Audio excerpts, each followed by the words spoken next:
Hello everyone! When I made my Future of Corrupted Gems and Jasper video a while back, one of the things most people were focusing on was what gem Centipedal will be when she becomes uncorrupted. This of course is assuming that she eventually does become uncorrupted. As a refresher, I predicted in that video that a major part of Season 3 will be Steven learning how to heal corrupted gems, and with that comes seeing who Centipedal truly is. If this has not happened in Season 3, I would be surprised because Centipedal's story goes all the way back to Gemglow, the first Steven Universe episode. In that episode, we see Centipedal in her largest corrupted form, and she is also referred to as the Centipedal Mother. She gets bubbled after Steven throws a Cookie Cat refrigerator at her, and the rest of the crystal gems take her down. We see that her gem is circular in shape and is bright green. In fact, it looks a lot like a Pokeball. I'm not sure if that was intentional foreshadowing to her gem, but if it was, I'm pretty sure a lot of people got the reference. We do not see her again until Monster Buddies, where the bubble she was in was accidentally popped by Steven. What we see then happens very quickly, but definitely a lot occurs. First, Centipedal looks like any other gem that is reforming. She then quickly grows long hair much like Jasper or Amethyst.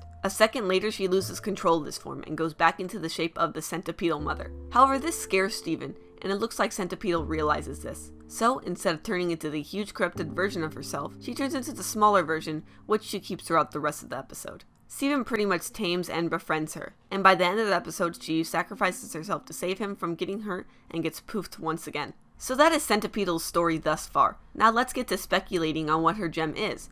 And I should warn you also that I might say some of these gemstones' names wrong. To get the most popular one out of the way first, it is very much possible that Centipedal's Emerald, or to be more specific, a Trapeche Emerald. Just seeing what this gemstone looks like, it is extremely close to the gem we see in the show. It has black lines around it that all go to a center, what is called the eye. And the color can match up quite well, especially when it is in the light. Of course, as we can see, there are 6 spokes to a Trapeche Emerald. Centipedal's gem only has the one band around it. Perhaps this was done to make it look more like a Pokeball. After all, we have already had Ruby and Sapphire, and all that would be left to complete the Hoenn region games would be Emerald. But that might be a stretch, although it is fun to think about. This is definitely the gemstone with the most physical similarities, and by looks alone, this is probably the most likely candidate at the moment. However, this type of gem would not explain the look of the hair that we see entirely. Sure, it is possible that quartzes do not have a monopoly on long and crazy hair, but right now I cannot be too certain. Speaking of quartzes, there are a few quartz types gems that Centipedal could be. The first one is a green quartz, also called Veramarine or Prasiolite.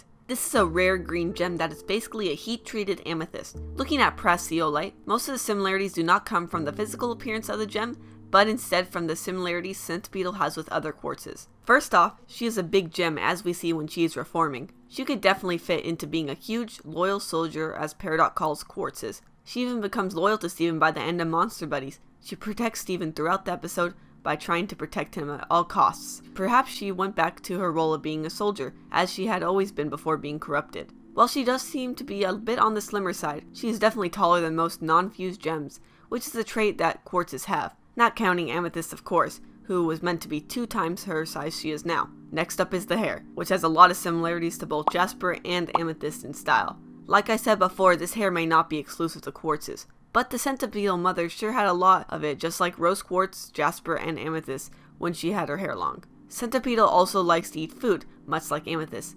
Some call Prasiolite green amethyst, so this would make a lot of sense. Finally, since this gem is sometimes called green amethyst, what if this is the gem that is being referred to in the upcoming episode, Steven vs. Amethyst? Now this means that she is not exactly a twin of Amethyst, as I had predicted before, but this would mean at the very least Steven is not fighting Amethyst of the Crystal Gems, as the name of the episode implies. Moving on, many of these examples also work if we were to assume that Amethyst is a chrysoprase, which is also a quartz. And this quartz actually has some similar features to Centipedal's gems, besides being green. Some chrysoprases appear to have black lines with many rings. This could be seen as close to how Centipedal's gem appears with a line around the gem and a ring in the middle. But that is where the similarities end. The line throughout chrysoprases are much thinner and are all over the gemstone in random places, which is very much unlike Centipedal's gem. Also, chrysoprases are a more slender form of quartz, which may mean that it could end up looking much different than most quartzes we have seen thus far. Next is Cat's Eye, Chrysoberyl, which can be green in color. This gem is smooth and has a single line through it,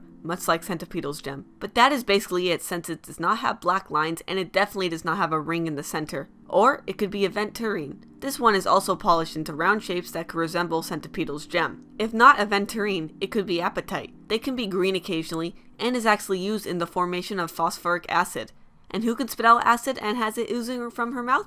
Centipedal. Also, just look at the name of this stone. It sounds like the word apatite, which is something Centipedal definitely has a lot of. Moving on, what if Centipedal turned out not to be a quartz, but instead was a gem that was a member of the garnet family? If this was the case, then demantoid could be a possibility. Once again, this gem is green, although it is not polished as Centipedal's gem appears. Like the last few gems, many of the following gems will also have pretty much the same amount of evidence. And when I say that, I mean pretty much nothing besides being green and round if polished. This includes the popular option jade.